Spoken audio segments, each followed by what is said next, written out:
Welcome back दोस्तों to the deal room inside India's private markets.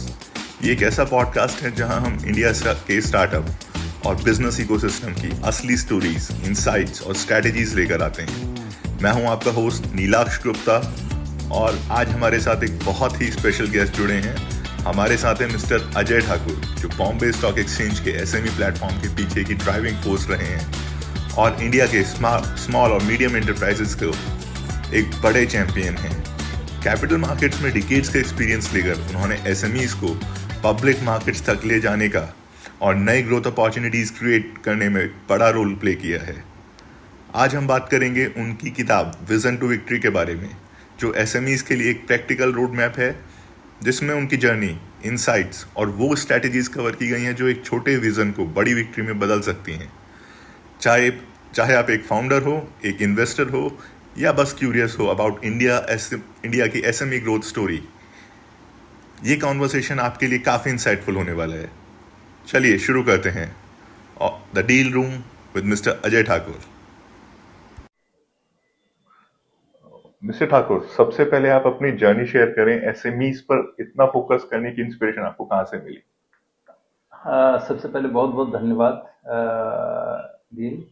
आप आज हमें पॉडकास्ट पे आमंत्रित किए हो बात करने के लिए, तो ये मेरे लिए बड़ी अच्छी बात है। इनफैक्ट मैं ऑलरेडी 30-31 साल से जॉब में था। बीएससी में 27 साल रहा मैं। 2010 में जब मैं बीएससी में बिजनेस डेवलपमेंट में था, तो वहाँ से मुझे एसएमई का पदभार दिया गया, रिस्पॉन्सिबिलिटी दी गई एसएमई प्लेटफॉर्म स्टार्ट करने के लिए। उस समय का वातावरण उतना अच्छा नहीं था। एसएमई प्लेटफॉर्म के ऊपर लोग जो थे इतने ऑप्टिमिस्टिक नहीं थे। तो कहीं ना कहीं ये लोगों में धारणा थी, जब जिन जिन लोगों से हम मिले, कि ये धारणा थी कि भाई क्योंकि ओटीसीआई पहले फेल हो चुकी थी, पहले से आप हमने देखा हुआ था ये फेल्योर था। और यहाँ पे जो है 2-3 जो है सेबी गाइडलाइंस जो आई थी, उसमें 2-3 नई चीज़ों को लाया गया था। जैसे मार्केट मेकिंग था, 100% अंडर राइटिंग था, लॉट का कंसेप्ट था जिसमें मिनिमम इन्वेस्टमेंट साइज 1 लाख रुपये का था। तो मर्चेंट बैंकर्स के ऊपर बहुत सारी रिस्पॉन्सिबिलिटी सेकेंडरी मार्केट की भी डाल दी गई, और मर्चेंट बैंकर उससे जो है पूरी तरह से वाकिफ नहीं थे, उसको ठीक से उनको उनकी जानकारी नहीं थी सेकेंडरी मार्केट की। वो ज़्यादातर प्राइमरी मार्केट में काम करते थे, उसके बाद उनका काम खत्म हो जाता। तो जब उनको सेकेंडरी मार्केट की भी रिस्पॉन्सिबिलिटी की बात I under laws for SME platform, तो वो थोड़े इसके लिए आशावान नहीं थे, ऑप्टिमिस्टिक नहीं थे, और जिसके चलते कोई भी इस एसएमई प्लेटफॉर्म पे वेंचर नहीं करना चाहता था। दूसरी तरफ थी कि जितनी इसमें रिस्पॉन्सिबिलिटी थी उतना फी नहीं था, तो रिस्क एंड रिवॉर्ड रेशियो जो था वो मर्चेंट बैंकर्स के फेवर में नहीं था। तो इसलिए मर्चेंट बैंकर्स कोई आगे आना नहीं चाहते थे, इसमें काम नहीं करना चाहते थे। कोई इन्वेस्टर्स भी इसमें इंटरेस्ट नहीं दिखा रहे थे पीवीसी में। एसएमई के बारे में लोगों के बारे में धारणा ये थी कि उनकी जो बैलेंस शीट होती है वो इतनी अच्छी नहीं होती है, इतनी साफ सुथरी और इतनी स्ट्रांग नहीं होती है, प्रमोटर्स को इतनी जानकारी चीज़ों की नहीं होती है। तो इसलिए कोई भी व्यक्ति जुड़ना नहीं चाहता था। स्टार्टअप कल्चर तो ऑलरेडी शुरू हो चुका था इस देश में, और उसके लिए पीवीसी थे, बड़ी बड़ी कंपनियां जो ऑलरेडी लिस्टेड थी, उसमें बड़े बड़े इन्वेस्टर्स थे, म्यूचुअल फंड थे, एफआई थी, एचएनआई थे। लेकिन ये सेक्टर ऐसा था और ये सेगमेंट भी ऐसा था जिसके लिए कोई भी इन्वेस्टर्स, कोई मर्चेंट बैंकर ऐसा कोई तैयार नहीं हो रहा था। तो इसके लिए मुझे मैं भी जो थी, मैं भी बहुत ज़्यादा इस प्लेटफॉर्म को लेने में उत्सुक नहीं था। And initially I was very much hesitant to take the responsibility, but finally जो था मैंने ये रिस्पॉन्सिबिलिटी ली।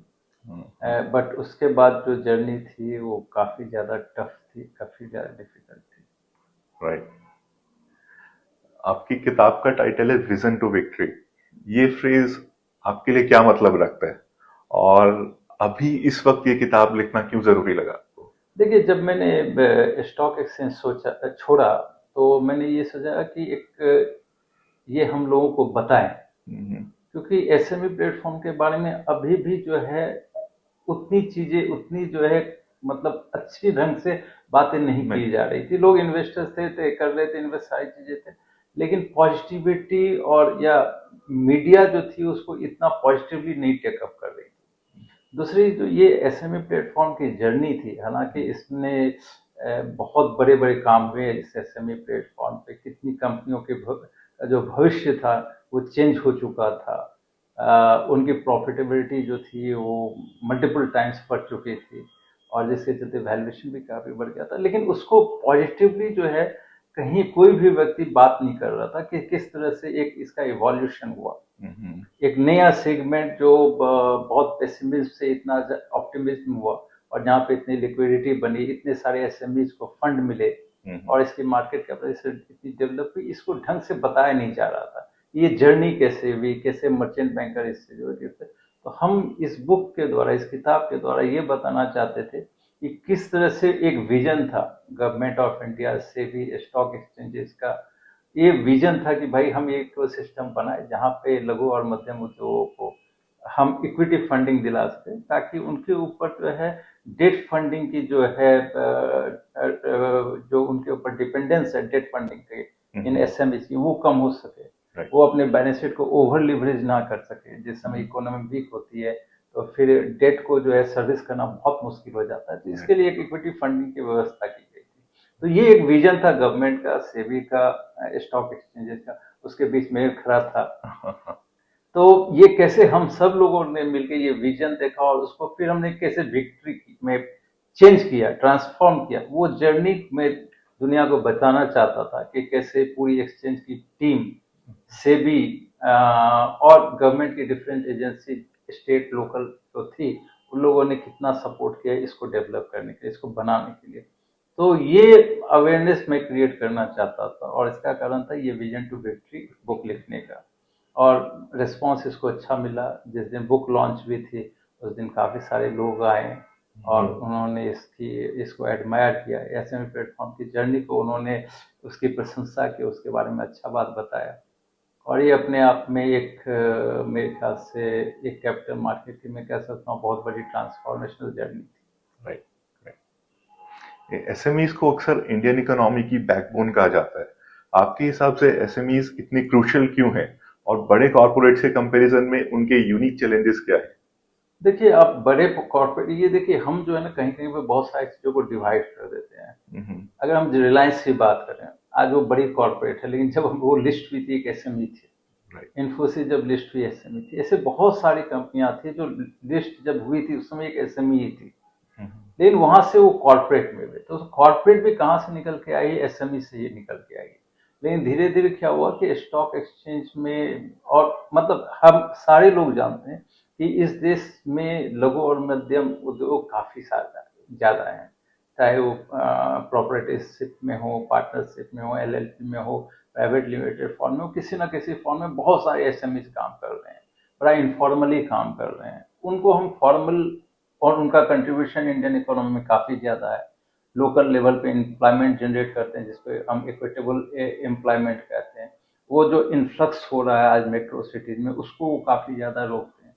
तो उसके सशक्तिकरण के लिए गवर्नमेंट हर हमेशा जो है एफर्ट्स डालती रहती है, उसमें मेहनत करती रहती है कि भाई इसको हम कैसे सशक्त बना सके। उनका कंट्रीब्यूशन जो है आपको मालूम है एक्सपोर्ट में है, मैन्युफैक्चरिंग में ऑलमोस्ट 45% उनका कंट्रीब्यूशन है, 40% एक्सपोर्ट में कंट्रीब्यूशन। तो जब तक वो स्ट्रांग नहीं होगी, हम इस देश में जिसकी पॉपुलेशन इतनी ज्यादा है, हम एम्प्लॉयमेंट नहीं जनरेट कर पाएंगे, एक इंक्लूसिव ग्रोथ नहीं कर पाएंगे। तो गवर्नमेंट समय समय पे डिफरेंट स्कीम्स लाती है, उसी का एक हिस्सा एसएमई प्लेटफॉर्म भी है।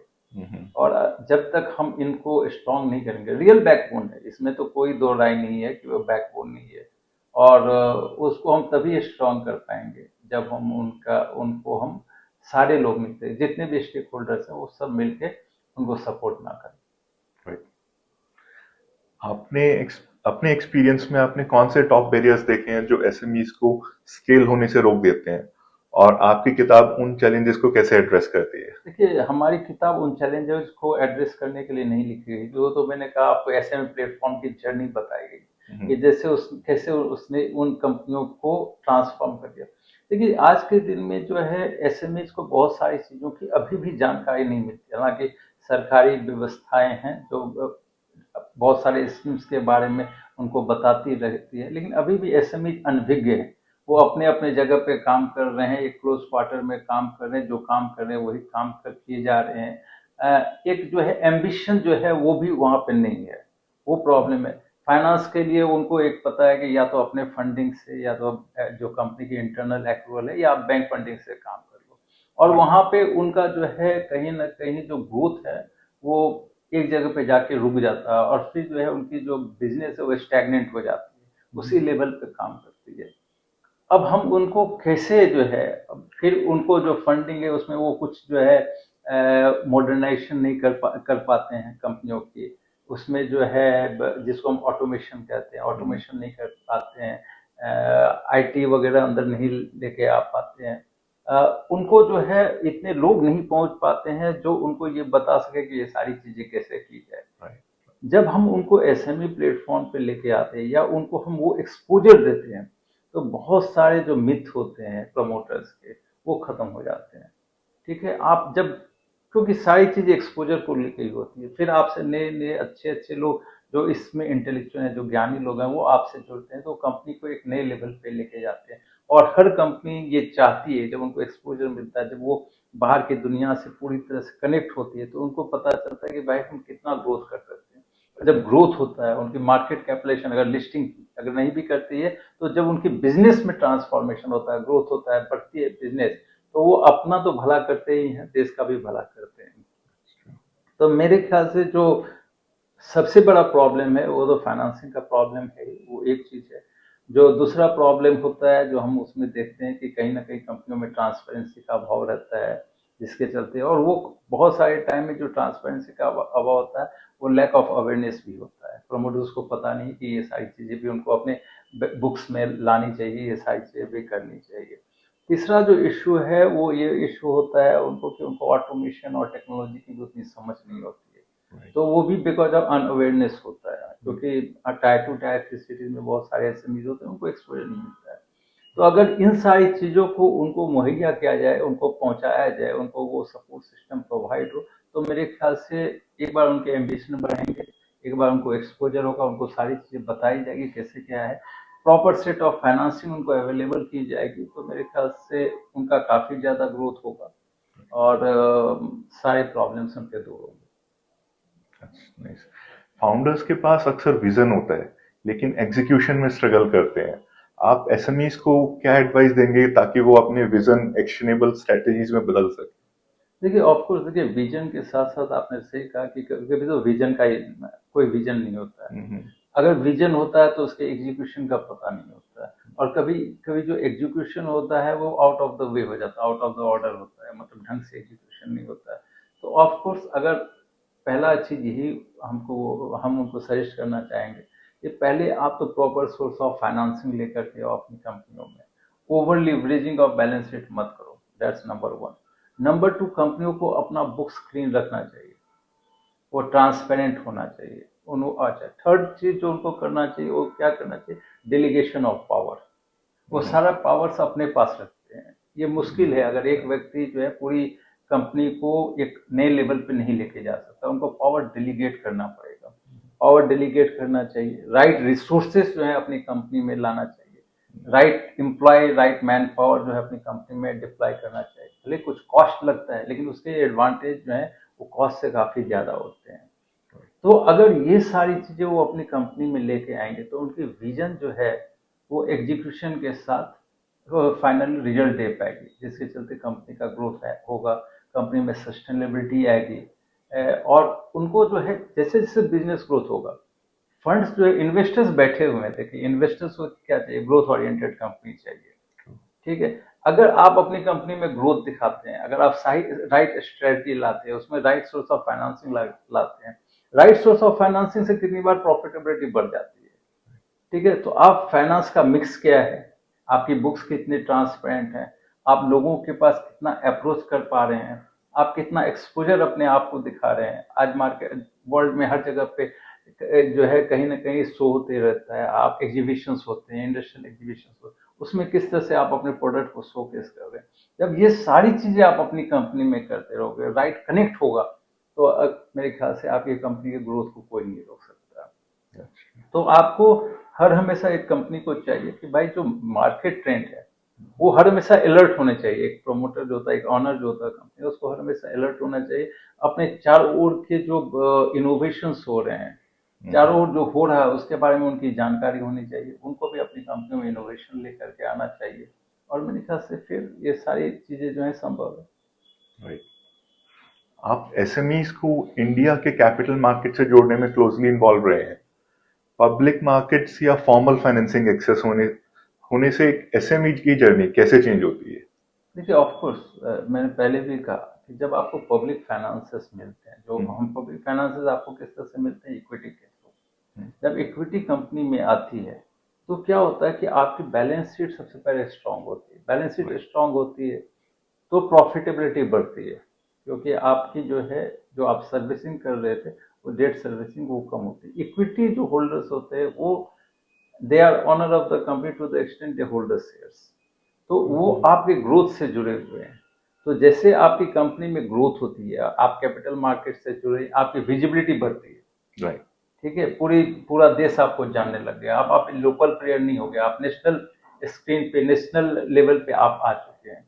आपको ज्यादा से ज्यादा कस्टमर्स देख रहे हैं, आपको ज्यादा से ज्यादा लोग वॉच कर रहे हैं, आपको मीडिया एक्सपोजर मिल रहा है, आपकी काफी ज्यादा पब्लिसिटी हो रही है, क्योंकि आपने अपनी कंपनी को लिस्ट किया है। लिस्ट करने से क्या हो गया, आपकी जो क्रेडिबिलिटी है, जो ट्रस्ट फैक्टर है आपके ऊपर लोगों का, वो बढ़ता है। जब ट्रस्ट फैक्टर बढ़ता है तो वो फर्दर बिजनेस आपको ला के देता है। जो फर्दर बिजनेस लेके आता है तो आपकी प्रॉफिटेबिलिटी बढ़ती जाती है। फिर आपकी कंपनी की वैल्यू अनलॉक होती है, और आज डिफरेंट स्टेजेस आप ज्यादा से ज्यादा फंड रेज कर सकते हो। तो ये कैपिटल मार्केट से जुड़ने से कंपनी की ग्रोथ में वो काफी ज्यादा जो है सहायक होती है, काफी ज्यादा उससे सपोर्ट सिस्टम मिलता है। और अब वो सपोर्ट सिस्टम लेने के लिए मैं बार बार एसएमई कंपनियों को बोलता हूँ कि भाई आप कैपिटल मार्केट से जुड़िए। यहाँ पे हमने वो ट्रांसफॉर्मेशनल जर्नी देखा है कंपनियों का होते हुए, आप भी उसके साथ जुड़ के अपनी ट्रांसफॉर्मेशन कीजिए। बुक में क्या आपने कुछ रियल स्टोरीज या केस स्टडी शेयर की हैं जहां एसएमईज ने अपने विजन को विक्ट्री में बदला हो? क्या आप एक एग्जांपल हमें बता सकते हैं? देखिए, बहुत सारे ऐसे एग्जाम्पल्स हैं, मतलब इतने सारे एग्जाम्पल्स से मैं किस किस का नाम दूँ। हमने जैसे श्योक टेलीमेटिक्स करके एक कंपनी थी, मैं अभी तो उसमें इंडिपेंडेंट डायरेक्टर भी हूँ। वो कंपनी जब हमने लिस्टिंग कराई थी बीएससी में, तो उसकी टर्नओवर 10 करोड़ की थी, प्रॉफिट 1 करोड़ की थी। अभी मेरे ख्याल से शायद उसकी 60-70 करोड़ की प्रॉफिट है। तो आप समझिए क्या ट्रांसफॉर्मेशन हुआ। आदि डिवीजन हमने लिस्ट कराया था, 2.5 करोड़ की प्रॉफिट थी। आज कंपनी की प्रॉफिट मेरे ख्याल से 110 करोड़ के आसपास है। इसी तरह मैंने एडवेट में देखा, केपीआई ग्रीन में देखा। मतलब इतनी सारी कंपनियां हैं जिसने क्या वेल्थ क्रिएट किया है, क्या अपनी बिजनेस को ट्रांसफॉर्म किया है। तो ऐसी बहुत सारी कंपनियां हैं जिसमें हमने जो है बिजनेसेस को ट्रांसफॉर्म कर होते हुए देखा है। ऐसा नहीं, कुछ कंपनियां खराब भी हुई है, वो तो होता है, part and parcel of the business. हमने कैपिटल मार्केट में, चाहे मेन बोर्ड में कंपनियां लिस्टेड हुई, एसएमई बोर्ड कंपनियां लिस्टेड हुई, हमने वहां पर भी देखा, एसएमई बोर्ड में भी देखा। ये तो कंपनियां तो कुछ ना कुछ खराब होगी, दिस इज अ पार्ट। हमने स्टार्टअप इकोसिस्टम में भी देखते हैं, तो is a part of the game. इसमें कुछ कंपनियां खराब भी हो सकती है, उसमें आप जो है सिंगल आउट नहीं कर सकते कि एसएमई प्लेटफॉर्म में क्योंकि ये कंपनियां डूबे इसलिए एसएमई प्लेटफॉर्म खराब है, ऐसा नहीं है। वो मेन बोर्ड में होता है, स्टार्टअप में भी होता है, क्योंकि business is the most riskiest thing in the world. तो लेकिन बहुत सारी कंपनियां ट्रांसफॉर्म हो गई, इसलिए इकोसिस्टम बनाया जाता है कि मैक्सिमम ट्रांसफॉर्मेशन हम कर सकें कंपनियों में, by providing them proper infrastructure. तो ये सारी चीजें हुई हैं एसएमई प्लेटफॉर्म पे। तो हमने उन कंपनियों का, कुछ उसमें कंपनियों का नाम भी जिक्र किया है, जो कंपनियां बड़ी बनी, जिन्होंने अपना बिजनेस को ट्रांसफॉर्म किया। मनोरमा इंडस्ट्रीज आप देख लीजिए, क्या ट्रांसफॉर्मेशन उसमें हुआ।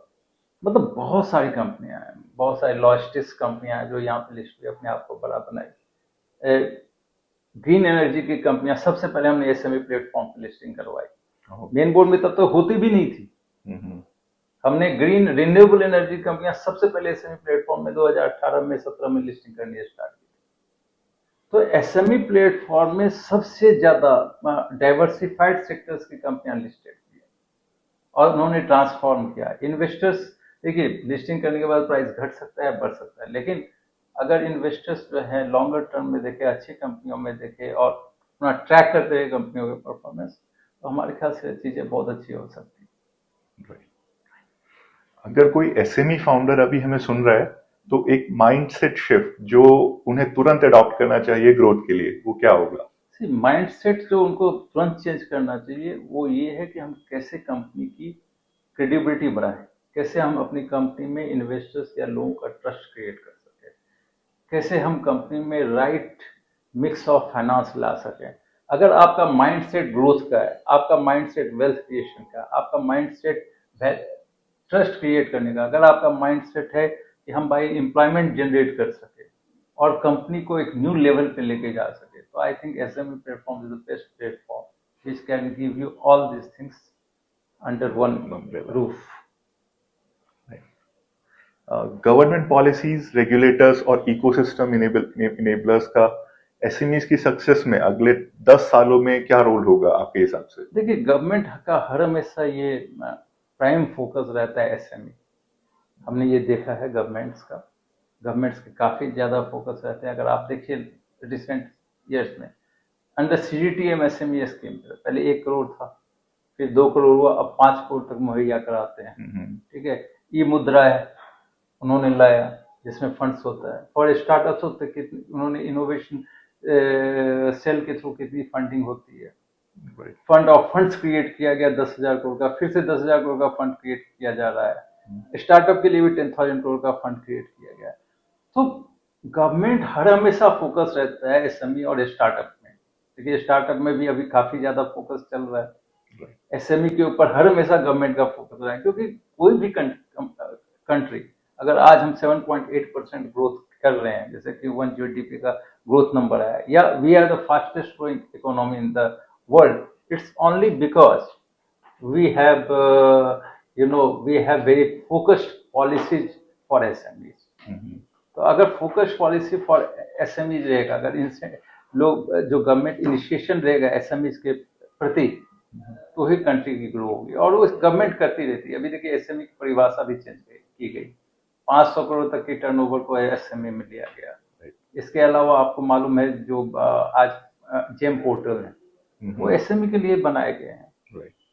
ठीक है, फिर इसके अलावा जो बिल डिस्काउंटिंग प्लेटफॉर्म है अभी available, bill discounting platform trades जिसको हम कहते हैं, इट्स फॉर एसएमई। इसके अलावा जो गवर्नमेंट ने रूल चेंज किया कि एमएसएमईज को विद इन 45 डेज उनका पेमेंट क्लियर करना चाहिए, again for SMEs. So government's policies has always been focused towards the upliftment of SMEs. Besides that, state government काफी ज्यादा सब्सिडी मुहैया कराती है एसएमईज को किसी न्यू बिजनेसेस में।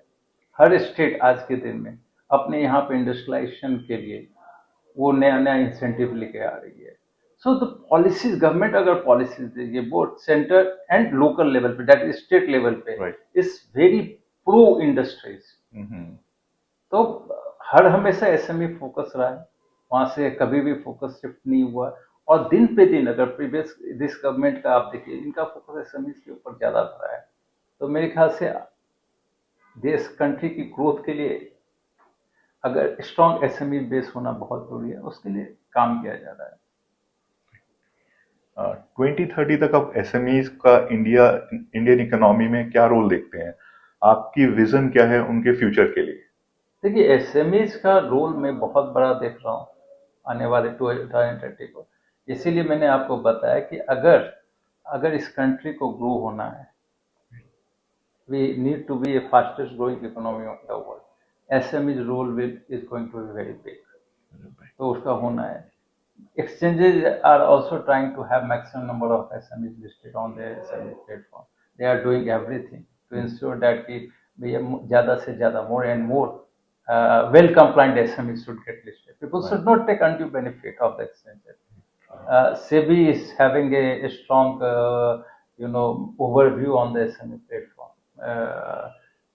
तो मेरे ख्याल से बहुत हम वेल रेगुलेटेड मार्केट देखने वाले हैं SMEs को, so that SMEs should keep on progressing.